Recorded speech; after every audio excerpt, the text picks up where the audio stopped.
हिंदू धर्म में सभी पूर्णिमा तिथियों में अश्विन मास की शरद पूर्णिमा का विशेष महत्व होता है। शारदीय नवरात्रि के खत्म होने के बाद अश्विन माह के शुक्ल पक्ष की पूर्णिमा तिथि पर शरद पूर्णिमा का कोजागर पूर्णिमा मनाई जाती है। इस वर्ष शरद पूर्णिमा 9 अक्टूबर यानी आज हो रही है। शरद पूर्णिमा के दिन मां लक्ष्मी की विशेष कृपा होती है। इस रात को सुख और समृद्धि प्रदान करने वाली रात माना जाता है, क्योंकि कोजागरी पूर्णिमा पर मां लक्ष्मी पृथ्वी पर आती हैं और घर घर भ्रमण करती हैं। शरद पूर्णिमा पर मां लक्ष्मी की विशेष पूजा होती है और इस दिन घर की साफ सफाई करते हुए मां लक्ष्मी के मंत्रों का जाप किया जाता है। मान्यता है कि जिन घरों में सजावट और साफ सफाई रहती है और रात भर जागते हुए मां लक्ष्मी की आराधना होती है, वहां पर देवी लक्ष्मी जरूर वास करती हैं और व्यक्ति को सुख, धन, दौलत और ऐशो आराम का आशीर्वाद प्रदान करती हैं। इसके अलावा शरद पूर्णिमा पर रात भर खुले आसमान के नीचे खीर रखी जाती है। मान्यता है कि रात भर चांद की रोशनी में शरद पूर्णिमा पर खीर रखने से उसमें औषधीय गुण आ जाते हैं। फिर अगले दिन सुबह सुबह इस खीर का सेवन करने पर सेहत अच्छी रहती है। आइए विस्तार से जानते हैं आखिर शरद पूर्णिमा की रात्रि पर खीर रखने और खाने से क्या फायदे होते हैं। धार्मिक ग्रंथों के अनुसार चंद्रमा को मन और औषधि का देवता माना जाता है।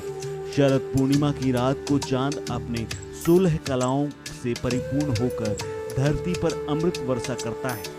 इस दिन चांदनी रात में दूध से बने उत्पाद का चांदी के पात्र में सेवन करना चाहिए। चांदी में प्रतिरोधक क्षमता अधिक होती है, इससे विषाणु दूर रहते हैं। शरद पूर्णिमा की शीतल चांदनी में खीर रखने का विधान है। खीर में मौजूद सभी सामग्री जैसे दूध, चीनी और चावल में कारक भी चंद्रमा ही है, अतः इनमें चंद्रमा का प्रभाव सर्वाधिक रहता है। शरद पूर्णिमा के दिन खुले आसमान के नीचे खीर पर जब चंद्रमा की किरणें पड़ती हैं तो यह खीर अमृत तुल्य हो जाती है, जिसको प्रसाद रूप में ग्रहण करने से व्यक्ति वर्ष भर निरोग रहता है। प्राकृतिक चिकित्सालयों में इस खीर का सेवन कुछ औषधियां मिलाकर दमा के रोगियों को भी कराया जाता है। यह खीर पित्त शामक, शीतल, सात्विक होने के साथ और आरोग्यता में सहायक सिद्ध होती है। इससे चित्त को शांति मिलती है। शरद पूर्णिमा पर क्या करें? शरद पूर्णिमा पर रात भर जागते हुए मां लक्ष्मी की आराधना करनी चाहिए। शरद पूर्णिमा की रात को कुछ घंटों के लिए चंद्रमा की शीतल चांदनी में बैठे। रात की वायु और वातावरण दमा के रोगियों के लिए विशेषकर लाभकारी माना जाता है। शास्त्रों के अनुसार रावण शरद पूर्णिमा की रात किरणों को दर्पण के माध्यम से नाभि पर ग्रहण करता था। चांदनी रात में कम वस्त्रों में घूमने वाले व्यक्ति को ऊर्जा प्राप्त होती है, स्वास्थ्य अच्छा रहता है।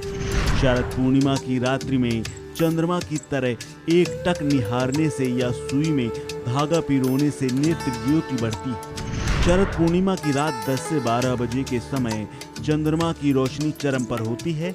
इस दौरान चंद्र दर्शन जरूर करें।